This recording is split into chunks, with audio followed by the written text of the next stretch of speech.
को आपसे इंट्रोड्यूस करवाती हूँ, आपको फॉलो करवाती हूँ।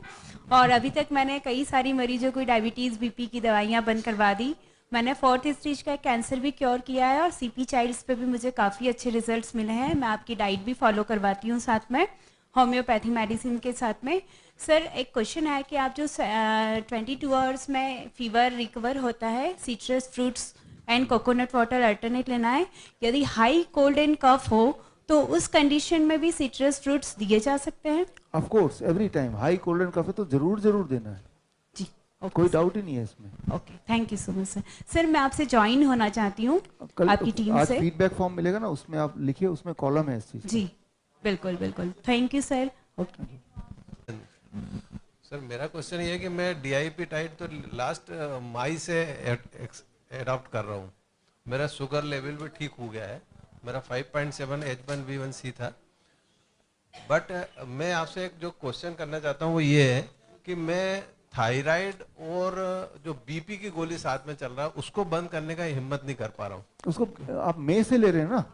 हाँ मई महीने से ले रहे हैं आप डीआईपी, राइट? जी जी तो उसको बंद करना चाहिए आपको। It has been right many many months. Right. हाँ, एक सर कि अपन जो सवेरे आपने बोला 12 बजे तक फ्रूट्स खा रहे हैं, तो 12 बजे तक मैं फ्रूट्स खाता हूँ। 1:30 से 2 के बीच में मैं लंच लेता हूँ, उसके पहले आधे घंटे पहले मैं अपना सलाद खा लेता हूँ। तो जो फास्टिंग के बाद में जो पोस्ट लेना है वो कैलकुलेशन कब से चालू होगा? फास्टिंग के बाद जो पोस्ट मील का जो अपन 2 घंटे के बाद में जो शुगर लेवल चेक करने के लिए जाता है, आप तो जब जब लंच करने बैठते हैं तो प्लेट 1 प्लेट 2 दोनों साथ में खा के ही उठिए। नहीं, दोनों मैं के बीच में गैप मत कीजिए। आधा घंटे का गैप रखता हूँ उसमें। हाँ, गैप मत कीजिए। और अगर गैप करना ही है तो जो आपने प्लेट 2 लिया उसके 2 घंटे बाद आपको चेक करना है। Right, thank you sir, thank you. अभी तो सर चलिए गुड मॉर्निंग। इसको आगे। सर कोई पर्सन अगर जिसको टीबी डिटेक्ट होता है तो उसे डॉक्टर बोलते हैं कि 6 महीने का मेडिकेशन कोर्स पे जाना चाहिए, तो उसे मेडिकेशन कोर्स पे जाना चाहिए क्या? और अगर वो जाता है या 1 या 2 महीने में वो रिकवर हो जाता है, हेल्दी दिखने लगता है, तो वो मेडिकेशन छोड़ सकता है क्या? देखिए, मेडिकेशन में तो वो पूरा कोर्स ही करेंगे तभी जाके, क्योंकि कॉस्ट इट तो पूरा कोर्स करके ही वो होगा, विच 6 महीने, साल, 2 साल भी लग जाते हैं कई बार, और भी ज़्यादा लग जाता है। कई लोग उससे डेथ भी हो जाती है। आज हम ट्यूबरक्लोसिस को कवर करेंगे, पहली बात। दूसरी बात ये है कि टू आंसर योर क्वेश्चन कि वो नहीं लेना चाहिए दवाई, लेकिन ट्यूबरक्लोसिस का डाइट है और वो कितने महीने तक फॉलो करना है, कैसे करना है, वो भी आज कवर करेंगे। ठीक है, तो answer is not to go on medication. Antibiotics पे जाना नहीं, ये तो कल हमने डिस्कस किया ही था। तो करना क्या है वो आज हम देखेंगे। मैं संजय कुमार, उसका ग्रोथ नहीं हो रहा, जन्म लिया तो उसका सांस ऑक्सीजन पूरा ले नहीं पाया, तो डॉक्टर बोला कि सेल्स मर गया है। तो सर उसका क्या उपाय है? अभी तो उसका कुछ ग्रोथ ही नहीं था, 12 साल का हो गया, बिछौने पे सब करता है। कोई दिक्कत है फिजिकली, किसी भी तरह का अनयूजुअल ऐसा कुछ देखा बच्चे में, या बाकी सब कुछ ठीक है? नहीं सर, उसका तो कुछ ग्रोथ ही नहीं, खाता ग्रोथ के पीता कुछ अलावा, ग्रोथ के अलावा चलता फिरता दौड़ता नहीं। नहीं भागता? सर, कुछ नहीं करता है।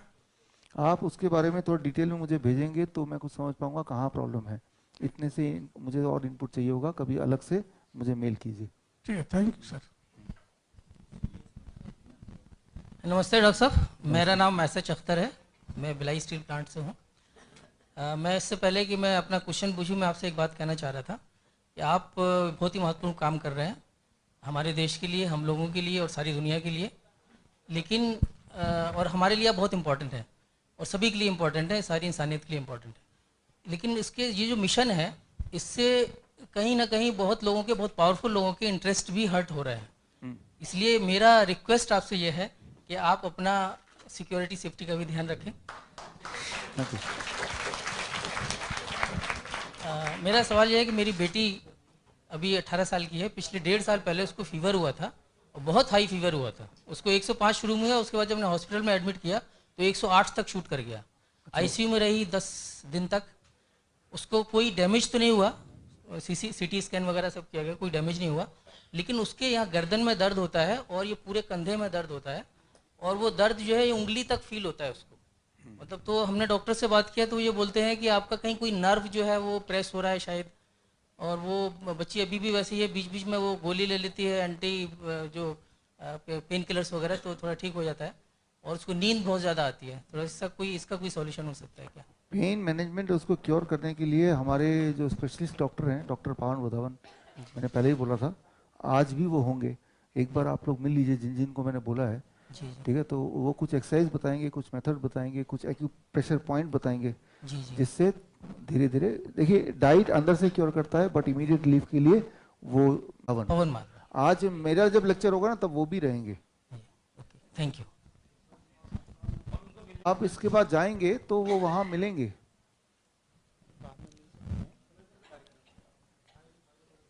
ये एसिडिटी बहुत रहती है, खाए पिए कितना ही हेल्थ नहीं बढ़ती है, मांसपेशी बहुत कमजोर है। आज के उसमें मैंने पहले ही बताया था, इधर भी मैंने बताया था कि वेट बढ़ाने का भी डाइट आज के उसमें है, इसलिए वो डाइट का वेट कीजिए। मैंने पिछले बार आपका वीडियो देखा था, उस बार से फिर मैंने हरी पत्तियाँ खाना चालू कर दिया था, तो उसे कुछ फर्क तो महसूस हुआ, लेकिन ये जो बाकी का प्रॉब्लम है ये साल नहीं हुआ। आज शाम को देखिए, शाम वाले क्लास में आपको कुछ सोल्यूशन मिलेगा, ठीक है? एक सवाल ही पूछना है। Good noon, sir.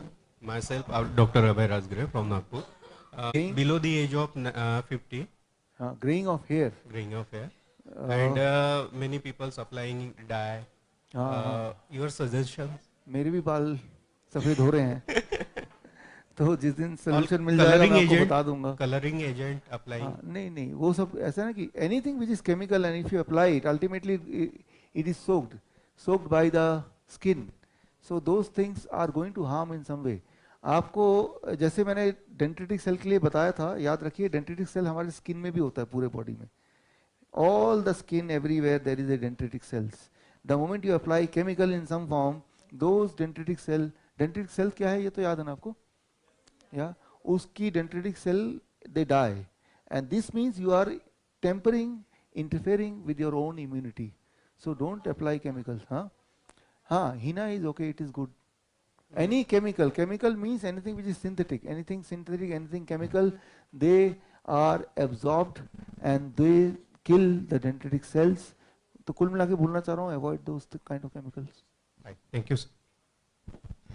नमस्ते सर, मेरा नाम डॉक्टर विशाल, मैं नागपुर महाराष्ट्र से आया हूँ और काफ़ी दिनों से आपको मैं फॉलो कर रहा था यूट्यूब पे। आज आपसे साक्षात मुलाकात हुई, बहुत सारी मेरी जो शंकाएं थी वो यहाँ पे बहुत सारे आपने प्रश्नों के उत्तर दिए, उससे मिल गई।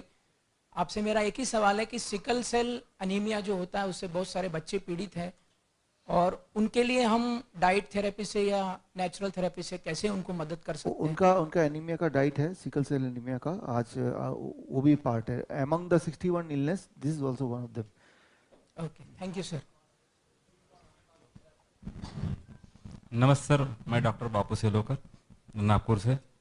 मैं खुद कायरोथेरेपिस्ट हूँ और बहुत सारे स्पाइन रिलेटेड डिसऑर्डर मैं ठीक करता हूँ, और बहुत सारे लोगों के जो पेशेंट है जो ऑपरेशन बोलते हैं उनको भी मैं ठीक कर लेता हूँ, वो भी अपने लहसुन और दालचीनी से, वो उनको डाइट एडवाइस करो। जब से लेकिन मेरे पिताजी को लकवा मारा है तब से मैं आपके यूट्यूब बहुत फॉलो कर रहा हूँ, और उनको बहुत सारे पैमाने तक मैंने डायबिटिक उनका क्योर भी किया है। लेकिन जब मैंने अपना 72 आवर वाला देखा, उनको पूरा मैंने करवाया, वो नहीं हो पाया उनसे, यानी उन्होंने किया 72 आवर में, लेकिन 72 के लास्ट आवर में वो चक्कर आ रहे, थोड़े गिर गए, और उस वक्त से घर के लोगों ने बोला कि ये तू क्या डाइट दे रहा, बहुत बकवास कर रहा तू, सब मेरे अपोजिट हो गए।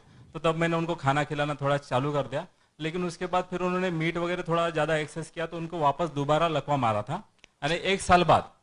तो फिर वापस में, लेकिन मेरे को पूरा फेथ था कि मैं इनको ठीक करूँगा। मैंने MRI भी किया, तो MRI में बहुत सारे कुछ मल्टीपल स्क्लेरोटिक प्रॉब्लम निकले, गैंग्लियन के, इसमें नैरोइंग निकला था, उसमें थोड़ा और कमजोर हो गए थे।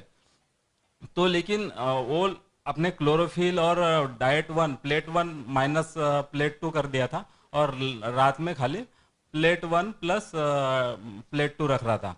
उसमें भी मैं खाली ज्वारी दे रहा था, लेकिन उसके बाद भी अभी 3 महीने हो गए, तो शुगर उनका, अगर मैं ग्लाइसेमिक इंडेक्स वाले जो फूड देता हूँ, सप्लीमेंट यानी फ्रूट ही देता हूँ उनको, तो कुछ मैं ऐसा कुछ पदार्थ नहीं देता हूँ, इवन शुगर वगैरह कुछ नहीं देता हूँ, फिर भी थोड़ा उनका अप साइड रहता है।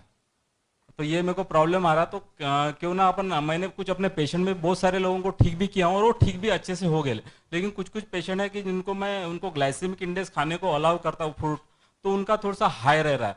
तो क्यों ना सर अपन मैं अपना ये भी कर सकते कि अपना विथिन और आउटसाइड वाले जो एक्सपेरिमेंट है, तो यही कुछ अपन आप अगर आपकी परमिशन हो तो ये एक एक्सपेरिमेंट करके देख सकते कि ग्लाइसेमिक खाने के बाद उनके अंदर क्या रिएक्शन आती, क्योंकि यहाँ बहुत सारे डायबिटिक पेशेंट भी है, तो ये हो पाएगा क्या?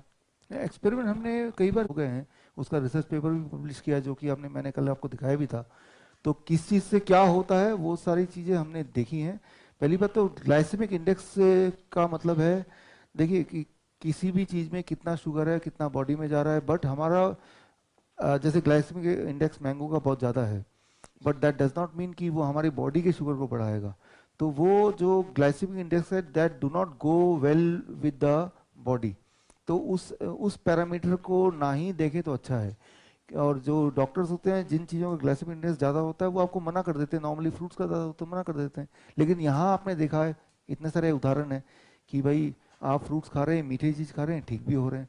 तो मैंने कल भी बताया था कि शुगर का मतलब ये नहीं कि शुगर को कम लेना है, शुगर कौन से सोर्स से ले रहे हैं दैट मेक्स द डिफरेंस। अगर आपने रिफाइंड सोर्स से लिया तो body will not be able to use it, क्योंकि बॉडी उसको यूज नहीं कर पा रहा है तो वो ब्लड में रह गया है। लेकिन अगर आपने रॉ फॉर्म में लिया तो body is able to use it, since body is able to use it तो ब्लड में नहीं रहेगा, तो ब्लड ग्लूकोज तो ज्यादा हो ही नहीं सकता।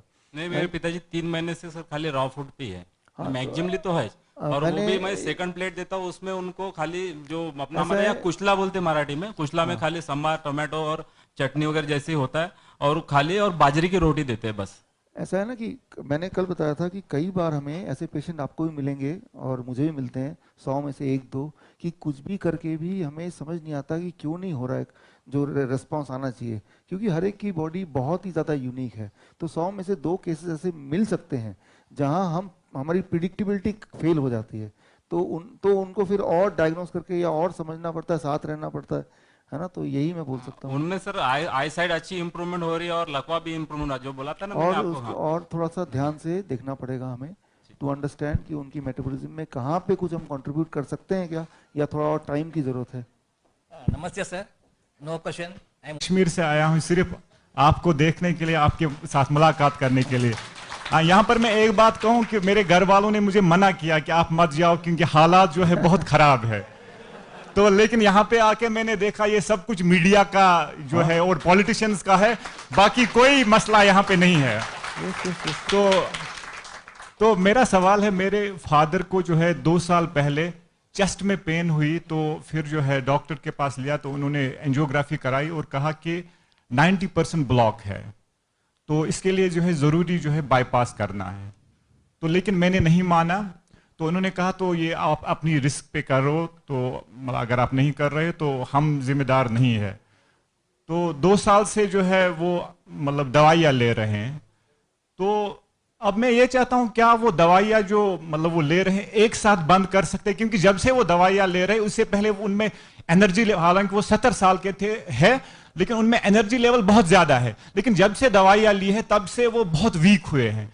तो क्या दवाइयाँ एक साथ छोड़ी जा सकती है? वो बीटा लॉकर्स, एस्प्रिन, बाकी वो जो भी देते हैं तो वो ले रहे हैं। हाँ, देखिए दवाई में सारी दवाइयाँ एक साथ छोड़ सकते हैं, क्योंकि आपके डैडी को कोई इंटरवेंशन तो किया ही नहीं, एंजियोग्राफी हुई बस, राइट, और तो कुछ हुआ ही नहीं, तो ये बाकी दवाइयाँ एक साथ छोड़ सकते हैं। सिर्फ ब्लड प्रेशर देखना कितना है, ब्लड प्रेशर, हाँ ब्लड प्रेशर कितना है, और ब्लड प्रेशर का मैंने आंकड़ा आपको बताया है कि दवाई छोड़ने के बाद भी अगर इस आंकड़े के नीचे है तो ठीक है, जो कि मुझे लगता है नीचे ही होना चाहिए।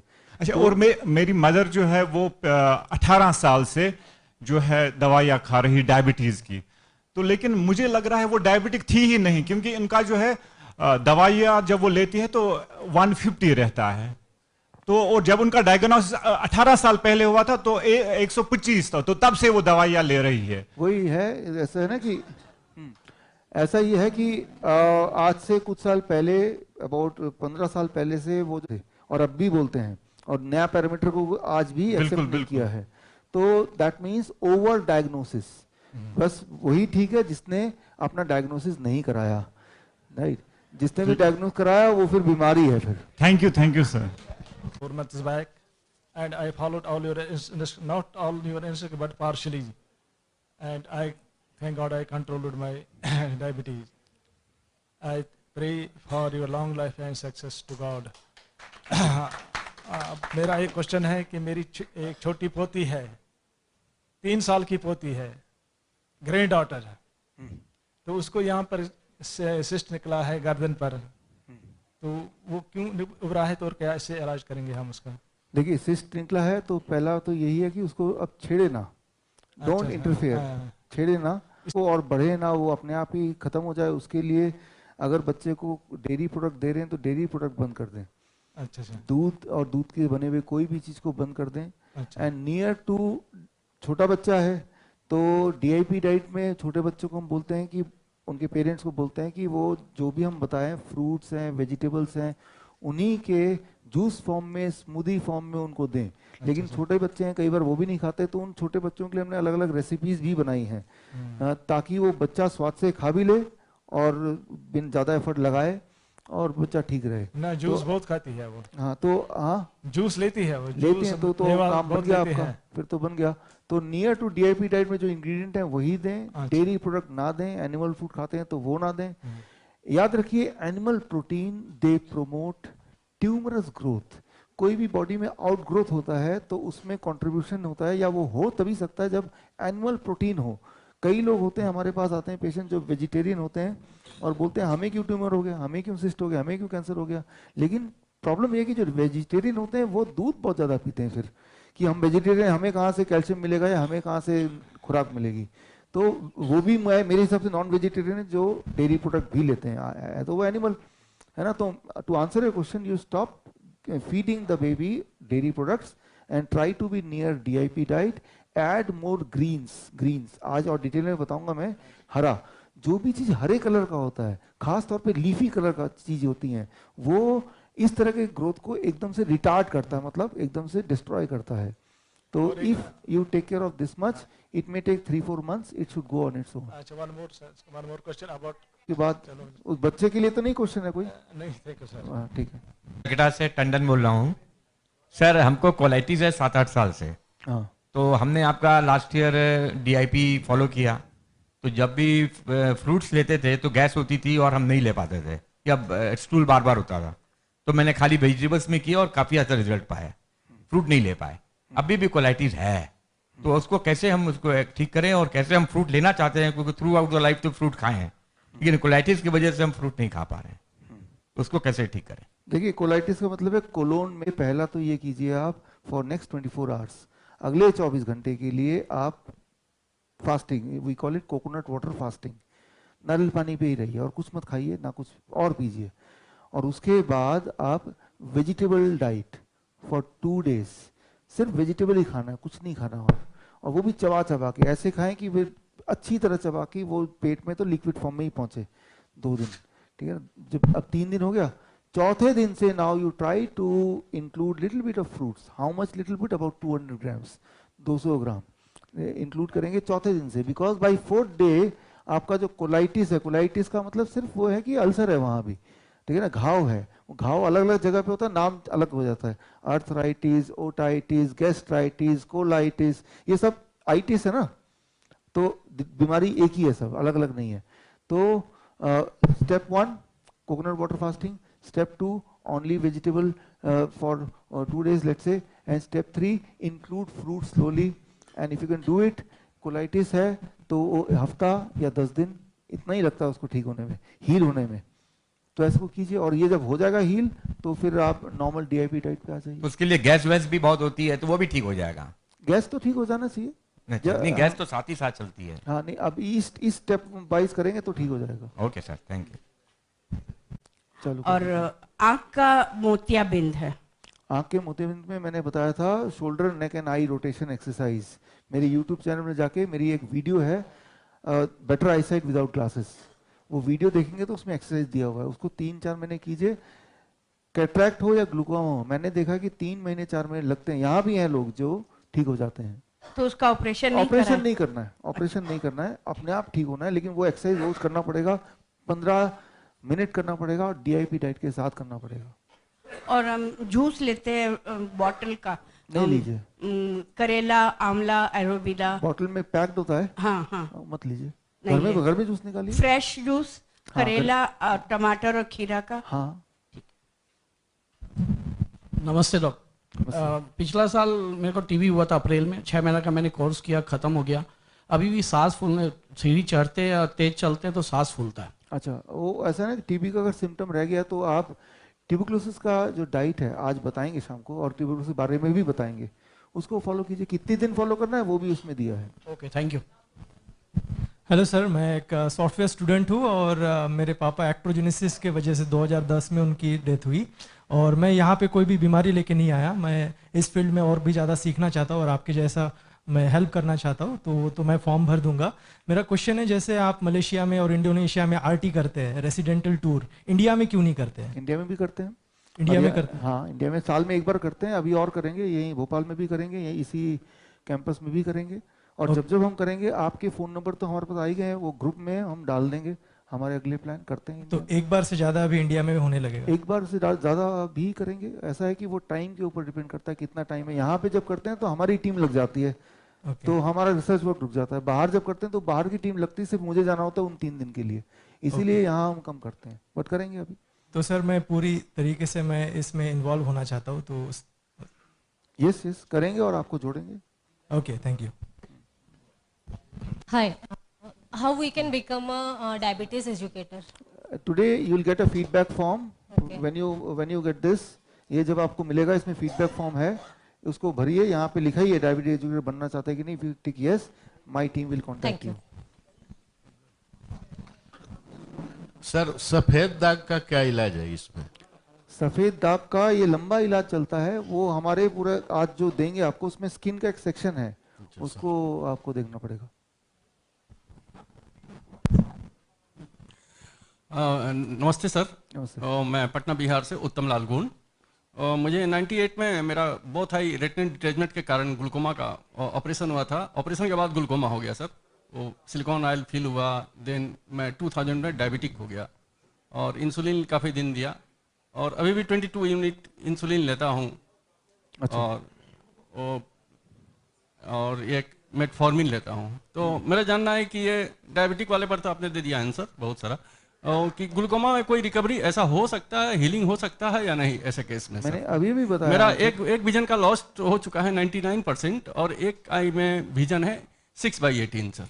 देखिए, इसमें आंसर देता हूँ। अगर तो आपने सर्जरी से कोई भी छेड़छाड़ किया तो उसके बाद रिकवरी होगा कि नहीं, आई डो नॉट नो। लेकिन अगर सर्जरी नहीं किया, कोई आपने छेड़छाड़ नहीं किया, तो रिकवरी हो जाती है। मैंने हर बार देखा है, कितनी भी वर्स कंडीशन है, बट आपने उसको इंटरफेयर नहीं किया, सर्जरी नहीं किया, तो it can be recovered, and I have seen every time it recovers. How much time it take? About 3 to 4 months time it takes.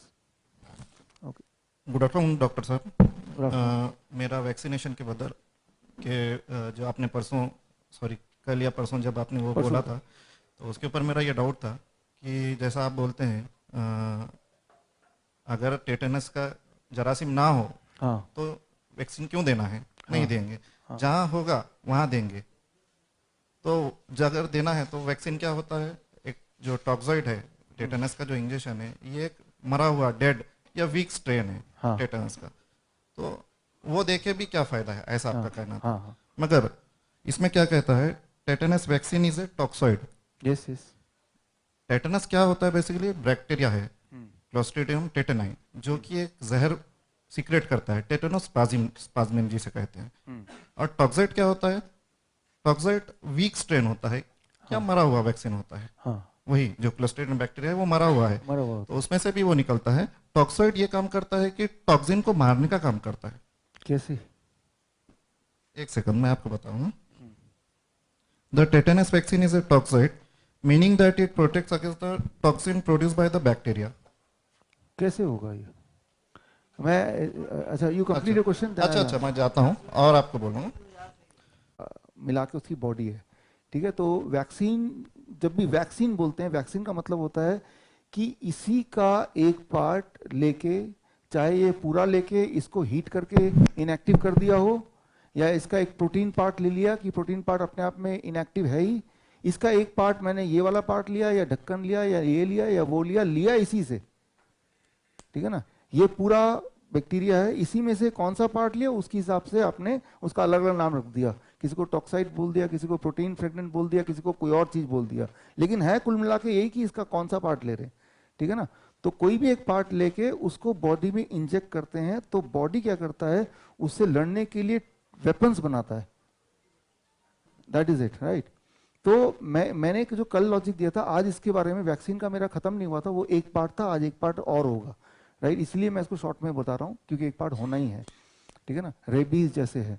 तो अब जब टिटनेस का बैक्टीरिया ये पूरी तरह से मेरे बॉडी में ऑलरेडी है, तो ये पूरा बैक्टीरिया ही बॉडी में है, क्योंकि वो कांटा लग गया था, है ना। तो एक और बैक्टीरिया का, सेम बैक्टीरिया का मैं एक और पार्ट इंजेक्ट करूंगा तो मेरी इम्यूनिटी और जग जाएगी, ऐसा लॉजिक सोचते हैं।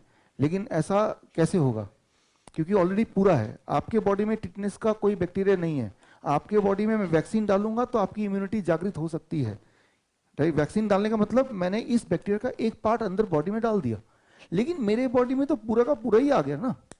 तो एक नया डेड वाला एडेड कोई एडवांटेज देगा, ये एक क्वेश्चन मार्क है।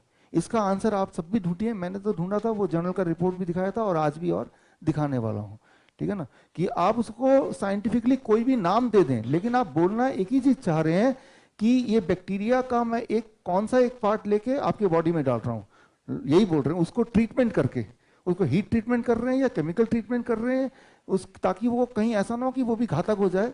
लेकिन बोलना ही चाह रहे हैं, इसमें से एक पार्ट लेके बॉडी में डाल रहे हैं और ये उम्मीद कर रहे हैं कि ये वाला जो पार्ट बॉडी में डाला है वो बॉडी में ऑलरेडी एक इससे बड़ा वाला पार्ट है, उससे लड़ेगा और उसको खत्म कर देगा। तो ये that is what is the basis, right. लेकिन ऐसा होता है क्या? जर्नल की रिपोर्ट जो मैंने दिखाई थी उसमें तो ये है कि नहीं होता है। लेकिन हाँ, टिटनेस से लोग, टिटनी बैक्टीरिया से लोग मरते हैं, हाँ मरते हैं। जिस तरह से बुखार से मर सकते हैं, कॉमन कोल्ड से मर सकते हैं, किसी भी बीमारी से कोई मर सकता है, डिपेंडिंग ऑन कि आपकी इम्यूनिटी फाइट कर पा रही है कि नहीं कर पा रही है। तो मैं ये नहीं बोल रहा हूँ कि टिटनी से कोई मरेगा नहीं, मैं सिर्फ ये बोल रहा हूँ कि वैक्सीन से कोई एडेड एडवांटेज नहीं है उससे बाहर निकलने के लिए। वो इम्यूनिटी है, वो बाहर निकलने के लिए काफी है। और एक पूरा का पूरा बैक्टीरिया मेरे बॉडी के अंदर घुस गया है तो उसका एक और पार्ट बॉडी में डाल के कोई और एडिशनल फायदा होगा, ऐसा रिपोर्ट में दिखाया है, मैंने जर्नल का रिपोर्ट दिखाया कि ऐसा दिखता नहीं है। सारी डेटा को लें जब से लेकर अभी तक। मान लो जैसे अभी क्या होता है कि 10 लोगों को कांटा चुभा, आउट ऑफ फियर आप 10 के 10 क्या करेंगे, टिटनेस का वैक्सीन लेंगे। लेकिन असली बात तो यह है कि कांटा तो चुभा लेकिन वो बैक्टीरिया तो गया ही नहीं था, तो आप तो वैसे भी नहीं मरने वाले थे। लेकिन रिजल्ट क्या है देखो, उसने टिटनेस का वैक्सीन लिया था ना, वो जिंदा है। बट द ट्रुथ इज कि वो जिंदा तो वैसे भी रहना था। और हो सकता है किसी के बॉडी में टिटनी का बैक्टीरिया चला भी गया हो, लेकिन बॉडी की इम्यूनिटी भी तो काम कर रही है ना, उससे लड़के भी आप जिंदा हैं। कुछ एक केस में हो सकता है कि वो मर जाए, तब आएगा कि हो सकता है वो उसने लेट लिया हो, ये लिया हो, वो लिया हो। मतलब ये क्वेश्चन मार्क है, ठीक है ना। इसका निष्कर्ष क्या निकालेंगे या इस नॉलेज को आगे और कैसे इन्वेस्टिगेट करेंगे या नहीं करेंगे, इसमें थोड़ी आपकी रिस्पॉन्सिबिलिटी है। मैंने आपके दिमाग में क्वेश्चन डाला है कि देखिए आप भी थोड़ा सा इसको, जैसे आपने थोड़ा खोज किया, आप सब भी थोड़ा खोज कीजिए। लेकिन मेरा तो ये है, मैंने बताया भी, आपने मेरे बच्चे को भी देखा, राइट। उसको तो कांटा लगता तो बस निकाल के बस थोड़ा दबा दिया, ठीक हो गया। हम ये तो कर नहीं सकते कि कभी कांटा ही ना लगे, चोट ही ना लगे, ये तो हो ही नहीं सकता। चोट लगेगा। तो मेरा तो टेक ये है, राइट। सो और आज इसके बारे में और डिस्कस करेंगे शाम को, क्योंकि वैक्सीन का पार्ट मेरा पूरा नहीं हुआ था।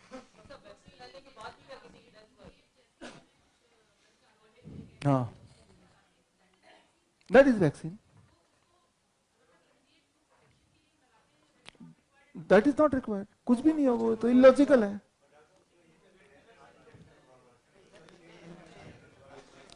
हाँ, नहीं वो जरूरत नहीं है, कभी भी जरूरत नहीं। Good afternoon sir. इसके बारे में आज और डिस्कस करेंगे शाम को। Myself doctor Paramanand Patel, I am from Maharashtra.